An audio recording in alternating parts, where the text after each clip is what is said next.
Welcome back to another reading and correcting of The Used Child.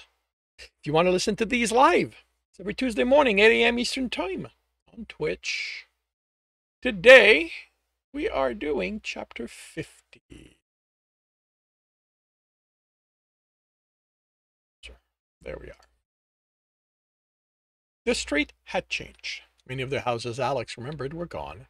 There had been a housing building at the end of the street, which had been growing vacant. That was gone now, leaving a lot where trees were growing. He remembered running through the building with other kids, playing at being mercs on missions. Playing at being mercs. If he'd known what life had in store for him, he would have stayed away from that game.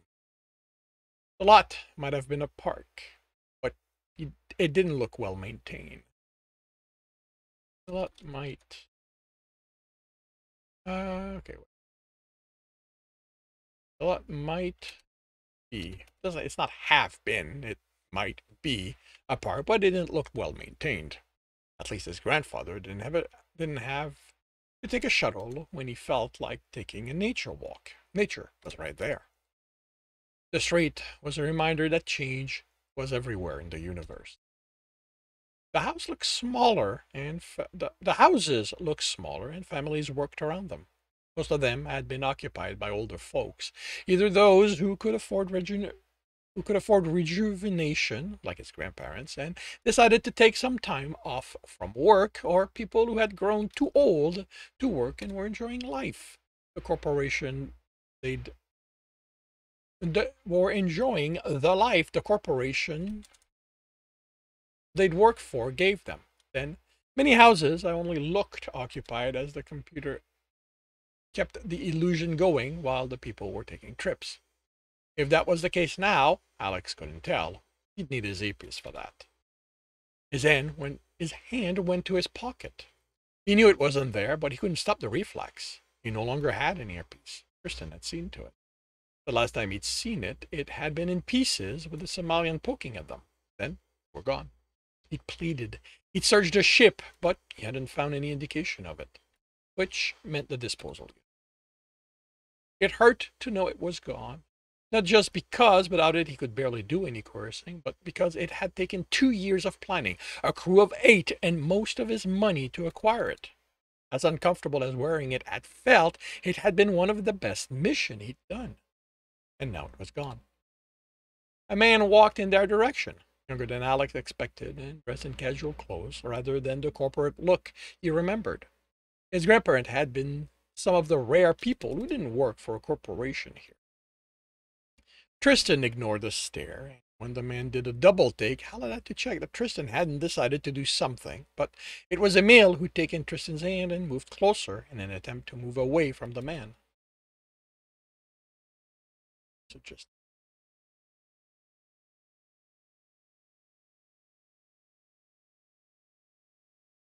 doing it like that. Alex was skittish around strangers now. He hadn't left Tristan's side since they'd stepped off the ship, and any time someone stepped too close, he'd take out Tristan's hand and press against him.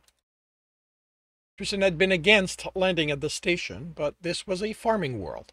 The corporations here didn't care about security as they did in the worlds that focused on research and manufacturing.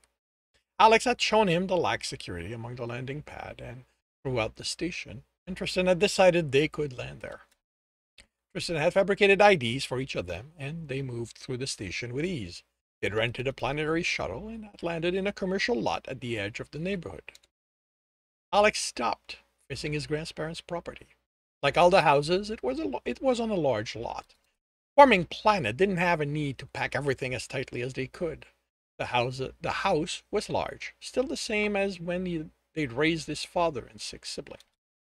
Like his parents still did, they'd run farms, then decided to do something more manual. His grandfather had opened a repair store in the city, and while his grandmother had made pottery. The one thing they both still spent time doing was taking care of their yard. The trees were trimmed, as was the hedge around the property. His grandmother knelt on the grass by the porch, working in a flower bed covered in yellow and purple flowers. This is it. Tristan had an opinion about the property. He kept it to himself. I'll wait here. Alex offered his hand to Emil, but he clung to Tristan's leg.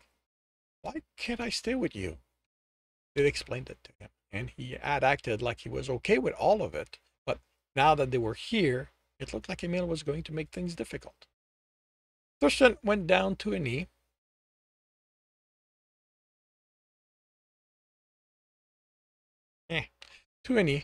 Buddy, they're going to keep you safe. Alex explained about your new identity, how you're a crimson now. They'll look after you, and none of the bad men will be able to find you. You can keep me safe, Emil insisted. Tristan squeezed Emil's shoulder. Buddy, I'm a merc. There's always danger around me. This job was about keeping you safe. I won't be able to do that on the next one. Whoever my employer is will have to come before you. I can learn. I can help, like Alex does. He smiled. You're a child. You deserve to live like a child. Remember how I told you I grew up in a forest? Bill nodded. I was always fighting to survive, to feed myself. That isn't childhood. If you stay with me, that's the kind of childhood you have. You deserve something better, and Alex found that for you. They can give you a chance to be a kid for a while longer.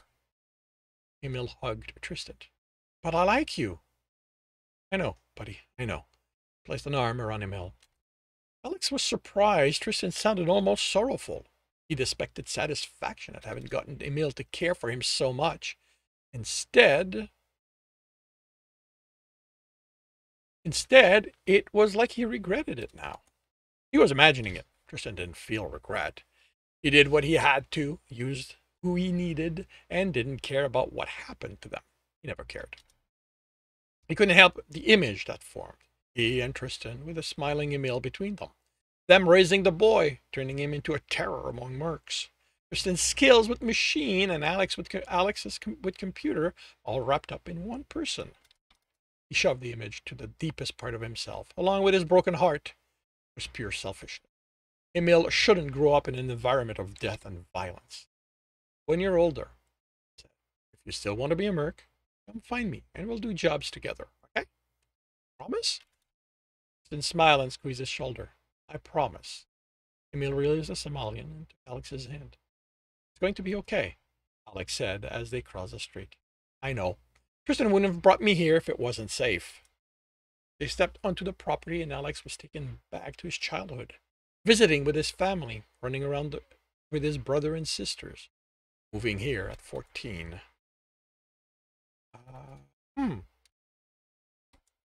This might be wrong. Some of the stones on the path were loose and knocked together as he and Emil walked toward the house. He'd helped make the path. Fortunately, neither he nor his grandfather had been very good, and the path had suffered. His grandmother looked over her shoulder and stood. Frank, we have company. She moved to the steps, studying them, uncertainty on their face. Alex stopped a dozen steps from her. He didn't want to crowd her. Emil moved behind him. She studied him, frowning. She took a step forward. Alexander? Hello, Gabrielle. He couldn't call her anything else, no matter how much she insisted. His own mother had hated being called Mom or Ma, so she'd raised everyone to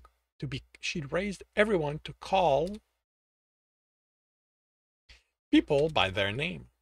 His grandmother had changed since the last time he'd seen her on a vid call. Her hair was turning gray now, and she had a few wrinkles around her eyes and mouth. She didn't look old, but she was aging. It was odd. She'd always looked in her 30s before. She used to joke that if she saw her death coming, she'd just spent money to look like a teenager and die that way. She had her arms around him. It is you. She pulled away, studying his face. How are you? It's been years since you left us a message. We were getting worried. There was nothing about you being arrested. What did it say of his life that his grandmother had to look for an arrest record to know he was still alive? Before Alex could do more than hug her back, a man stepped out of the house. Grandfather looked 60, had for as long as Alex could remember. But now he had a cane. Alex was surprised. They had money. They could afford to get any injuries treated. So why? And he noticed the way his grandfather gripped it. It wasn't a walking aid, it was a weapon. And the situation hit Alex. How often had dangerous-looking men come to his grandparents' house, looking for him, trying to get them to admit where he was hiding? He knew about the law, but Alex had other enemies. Not all of them would be as nice about their question. I'm sorry, Frank. I never meant for you to get caught in the middle of this. I know. The man's voice was colder, his eyes wary. He didn't loosen the grip on the cane. His grandfather was still trying to decide if Alex was friend or foe. Frank, please, his grandmother scolded him. This is Alex. He's back. He's okay. He isn't here to cause trouble, are you? How can you be sure? She spun. Franklin Roosevelt Crimson. Are you saying I don't know my own grandson? Alex winced along with his grandfather. He remembered too well having been at the receiving end of that tone. It's okay, Gabrielle. I have days when I'm not sure I'm your grandson either.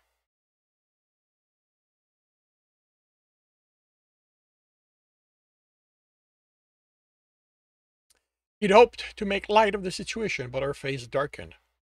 Who's that? His grandfather indicated Tristan with his cane. Alex looked over his shoulder to give himself the time to force a neutral expression on his face.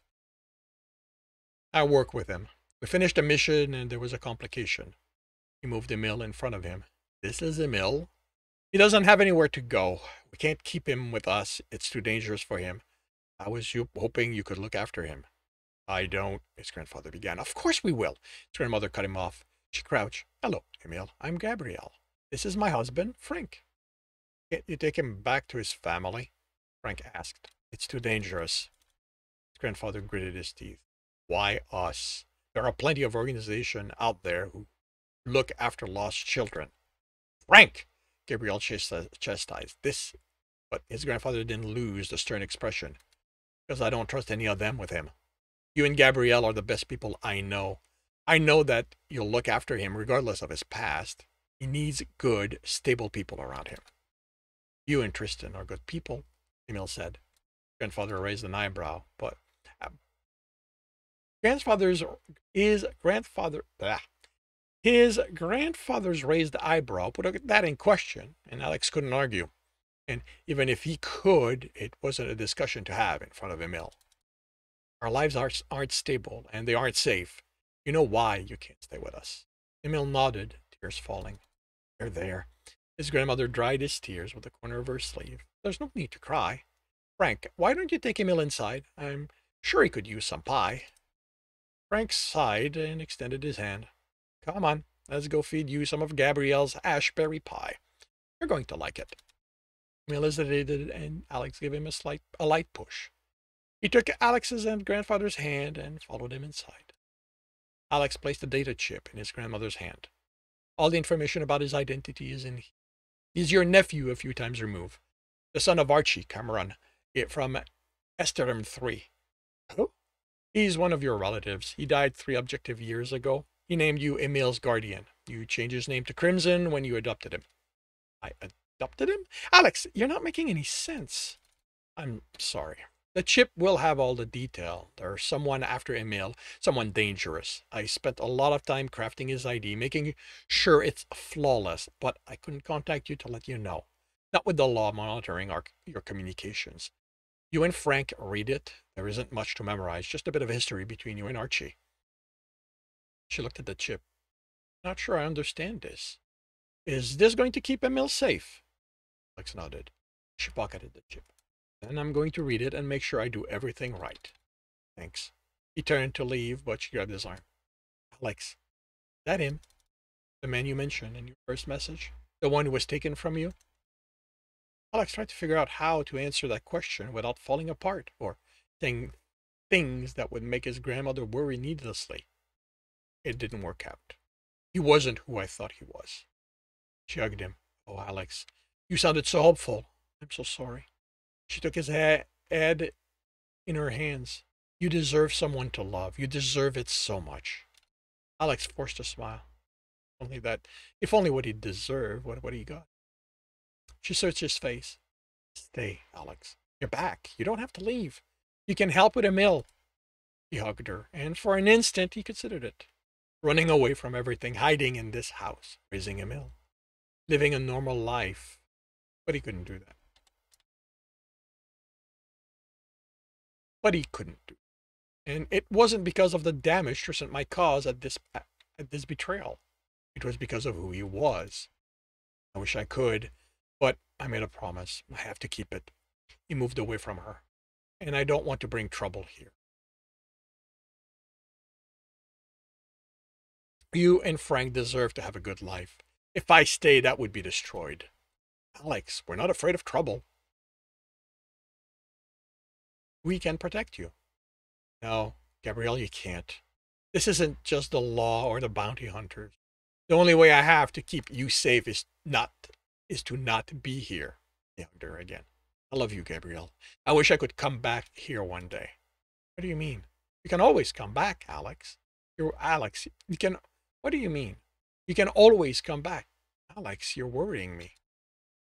Should have kept his mouth shut. Knew better than to talk. Sorry, I shouldn't have. Alex Bartholomew Crimson, you're going to explain what you mean to me this instant. Alex cringed. Something's coming for me. He shook his head. Something's going to happen to me. Growled at himself. Damn it. Look, it's best for everyone if you never see me again. Alex, he pulled himself out of her arm. Tell Frank I love him too. He wiped his eyes as he walked away from his grandmother. When he reached Tristan, he didn't stop walking. The Somalian fell in step with him. I know you don't care, Alex said, when he could trust himself to talk, but they are going to take good care of him. Tristan didn't say anything. Took Alex's hand and put his over it. When he removed it, Alex was holding his earpiece. He swallowed. I don't understand. Felt his eyes getting wet again. Tools and weapons need all their components to work properly. You can't do your part without it. You're trusting me with it. After what I did? Tristan laughed. I don't trust you, not yet. But I trust that you want to live. No longer have a reason to sacrifice your life. And you know what I can do to you if you ever do something like that again. Put it in. Alex hesitated, wondering for a moment if Tristan had added some explosive. That would be like him, but it didn't matter. He'd been given an order. He obeyed. By reflex, he started adjusting it, but for the first time, it was comfortable. Took it out and studied the tip. Form adaptive polymer, Tristan said. Fully breathable and sound permeable. You won't have to fiddle with it anymore. Alex put it back in his ears, and it felt right, comfortable. It beeped and clicked twice, letting him know it had established contact with the computer. Spoke a few words just to hear the computer response. It had no security. Tristan took out his datapad to have an interface and connected to the computer through it. A house computer that someone had left completely open. He smiled and used it to navigate the law board. It was always his first stop on the planet. It was good to know the kind of legal environment he'd have to work in. He cursed. Someone on the station recognized us. The husband informed. Looked around. Just the local offices. Are they on their way? No, but they have every landing pad under surveillance. Good. This is as good a place to fine-tune you as any. You have your knives? Alex nodded. He wanted to protest. Want to do this here, so close to his grandparents. But he'd given his word. He was Tristan's body and soul. He would be his weapon, his monster, and he wouldn't protest. This concludes chapter 50 of The Used Child. If you are enjoying this, please leave a like. If you want to know when the next one is going to be posted, subscribe and hit the bell. If you want to read the book as well as the other in the series, they are available on all major e-retailers. If you want to support me, that's on my Patreon. If you want to listen to me do these live, it's every Tuesday morning, 8 a.m. Eastern Time. The links are in the notes, and I shall wish you a good day.